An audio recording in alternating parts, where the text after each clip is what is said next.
여러분, 양극단이 있습니다. 이기적인 악인은 자기가 자기를 위해서 살아요. 저급한 삶입니다. 쾌락을 추구하고 이기적인 욕망을 추구하고 탐심에 사로잡혀서 음란에 사로잡혀서 게임에 중독되어서 자기가 자기를 위하여만 대부분의 시간을 쓰는 저급한 삶입니다. 그 저급한 삶으로는 저급한 기쁨밖에 오지 않습니다. 반대쪽 극단이 있어요. 자아가 너무 죽은 의인은 하나님을 위해서만 살고 아무것도 누리려 하지 않습니다. 돈도 명예도 목숨도 아무것도 안 누리려고 그래요. 그래서 교역자인데 사역자인데 하나님을 너무 섬기고 영혼들만 너무 섬겨서 가족들이 거지처럼 사는 거예요. 반대쪽 극단입니다. 그러나 가장 균형이 잡힌 것은 무엇입니까? 노아와 같이 사는 거예요. 나는 하나님과 영혼들만을 위해서 사는데 선한 목자 되신 하나님 아버지께서 너는 너를 위하여 방주를 만들라. 나는 하나님을 위하여 살고 하나님은 나를 위하여 살아주시는 그 사랑, 이것이 균형 잡힌 삶입니다. 여러분, 다시 말씀으로 돌아가서요, 만약에 노아가 하나님께서 말씀하신 그대로 방주를 안 만들었으면 어떻게 됐겠습니까? 대홍수를 견딜 수 없었을 거예요.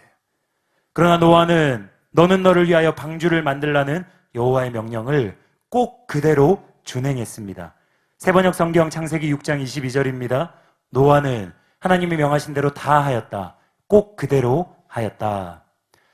노아가 단지 의인이어서가 아니라 하나님의 말씀에 꼭 그대로 순종했기 때문에 대홍수로부터 보호를 받은 것입니다. 하나님의 음성을 듣기만을 원하고 순종에는 아무런 관심이 없는 그런 크리스천들과 달리 노아는 100여 년간의 순종을 요구하는 말씀 꼭 그대로 행했습니다. 이처럼 참된 믿음에는 행함이 따르는 거예요. 이것이 준비된 자의 순종입니다. 한편 노아가 하나님의 홍수 심판과 구원의 방주에 대해서 가족들에게 말해줬을 때 그 말씀을 믿고 방주에 타야 하는 것, 가족들의 몫이었습니다. 노아의 가족도 노아를 통해 들은 하나님의 말씀을 믿고 순종함으로 보호를 받은 것입니다. 소돔과 고모라 심판 때 하나님은 롯에게만 심판을 알리셨어요. 롯의 말에 순종할 것인지는 가족들이 선택해야 했어요. 롯의 말을 들었던 딸들은 심판을 면했습니다. 농담으로 들은 사위들은 심판받았습니다. 더 나아가 롯의 아내는 말씀에 불순종하자 불심판은 피했지만 소금기둥 심판을 피하지 못했습니다. 애굽의 장자 심판 때도 하나님께서는 그의 친구 모세에게만 유월절 규례를 알려주셨어요. 그러나 이때에도 하나님의 보호는 조건적이었어요. 이스라엘 백성이라고 해서 무조건 다 보호를 받은 게 아니라는 거예요. 출애굽기 12장 22절입니다. 우슬초 묶음을 가져다가 그릇에 담은 피를 적셔서 그 피를 문 인방과 좌우 설주에 뿌리고 아침까지 한 사람도 자기 집 문 밖에 나가지 말라. 어린 양의 피를 바른 집안에 거하라는 것입니다. 문 밖에 나가면 죽는다는 것입니다. 신약으로 치면 그리스도 안에 있으라는 것입니다. 주 안에 머물라는 것입니다. 포도나무 대신 주님께 붙어 있으라는 것입니다. 떨어지는 순간 죽어가고 있는 거예요. 주 밖에서 아무리 수고해봤자 바울의 말처럼 주 안에서 하는 수고만 의미 있는 것입니다. 이 하나님의 명령을 선포한 것은 모세지만요, 선택은 이스라엘 백성들의 몫이었어요.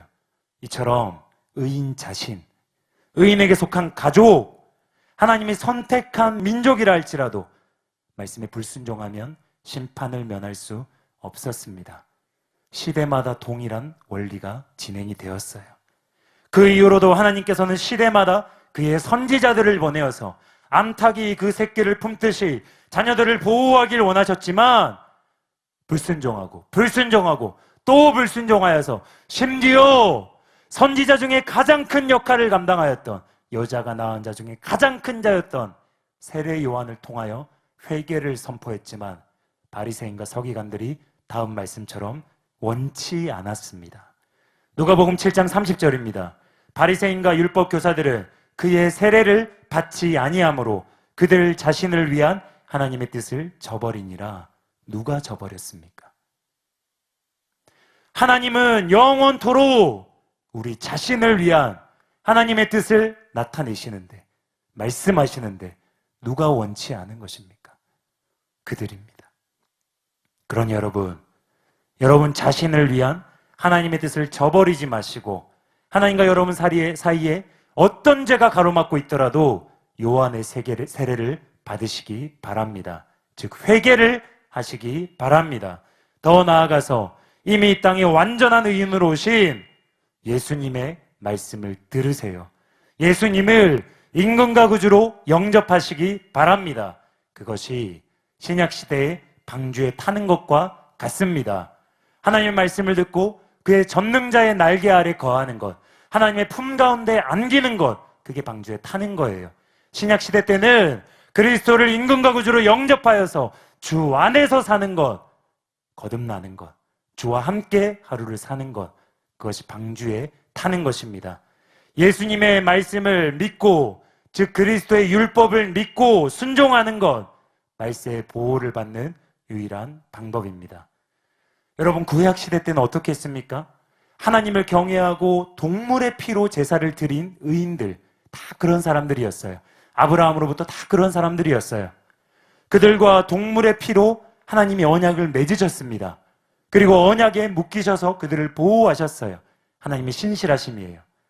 그래서 하나님의 품 또는 교회를 상징하는, 때로는 방주에 태워서 보호하시고, 광야에서는 광야 교회의 구름 기둥, 불 기둥으로 보호하셨어요. 그런데 신약시대 때는 저와 여러분에게 더 좋은 언약이 주어졌습니다. 동물의 피가 아니라 예수 그리스도의 보배로운 피, 예수님의 피로 하나님과 언약을 맺었어요. 신약의 교회는 하나님이 동물의 피로 산 것이 아닙니다. 그의 아들, 사랑하는 독생자, 보배로우신 예수님의 피로 사신 교회입니다. 그렇다면 하나님께서 교회를 얼마나 보살피고 보호하시고 싶겠습니까? 그러니 여러분, 말세에 하나님의 완벽한 보호를 받고 싶다면 우선 교회에 들어오시기 바랍니다. 한 가지 안타까운 것은요, 교회에 다닌다고 해서, 여러분처럼 지금 수련회장에 왔다고 해서 모두가 다 교회에 속한 것이 아니라는 거예요. 크리스천인데 지옥에 가는 크리스천들이 너무나 많다는 것입니다. 여기도 있어요. 착각하지 마세요. 여러분이 수련회 왔다고 해서 구원받은 것 아닙니다. 여기 앉아서 말씀 듣고 있다고 해서 보호받는 것 아닙니다. 심상히 말씀을 듣지 마세요. 진지하게 주의 음성을 들으시기 바랍니다. 교회에 다닌다고 해서 다 그리스도의 몸된 교회에 속한 것이 아닙니다. 교회에 다니지만 예수님을 인격적으로 한 번도 만난 적이 없는 사람들, 거듭나지 않은 그리스도인들 너무나 많아요. 한 번 거듭났지만 전혀 구원은 보장된 것이 아닌데 이것을 모르고요, 제 마음대로 살고 습관적인 죄에 빠져서 구원을 잃어버린 사람들, 수련회 때 불 받았지만 다시 게임에 중독된 자들, 음란에 중독된 자들, 탐심에 빠진 자들, 연예인에 중독된 자들, 세상 친구들과 전혀 다를 것이 없이 살고 있는 학생들, 착각하지 마세요. 다 지옥에 갈 자들입니다. 우주적인 교회, 눈에 보이지 않는 우주적인 교회가 있는데 거기에 속하지 않았어요. 그러니 여러분, 지금 회개하세요. 예수님을 임금과 구주로 간절한 마음으로 구하세요. 부르짖으세요. 만나야 됩니다. 그래서 눈에 보이지 않는 교회의 구성원이 되시길 예수님의 이름으로 축복합니다.